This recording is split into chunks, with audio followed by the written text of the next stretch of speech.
बीडमधील सरपंच संतोष देशमुख हत्या प्रकरणाचा मुद्दा आता तापलेला आहे। रोहित पवारांनी देशमुख कुटुंबाची भेट घेतली।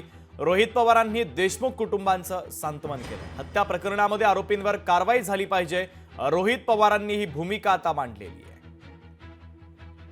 फडणवीस साहेबांनीच पालतत्व घ्यावं आणि बांगर असतील, आपले देशमुख असतील, असे अनेक सामान्य लोकांवर जो अन्याय झाला त्याला न्याय येत्या काळामध्ये मिळालंच पाहिजे। जोपर्यंत मिळत नाही तोपर्यंत देशमुख कुटुंबीय, या गावचे सर्व नागरिक, या जिल्ह्याचे नागरिक आणि महाराष्ट्राचे नागरिक आणि त्यांच्याबरोबर आम्ही सगळे शांत बसणार नाही।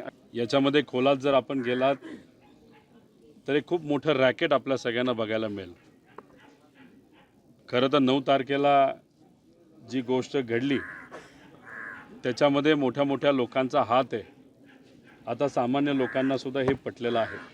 यात कुठलंही राजकारण न होता, कुठल्याही प्रकारचा भेदभाव न होता, कुठल्याही ताकदीच्या समोर न नरमता अण्णाला न्याय मिळालाच पाहिजे अशी आमच्या सगळ्यांची भूमिका आहे। लोकशाही मराठी ऐका, पहा, जागरूक रहा।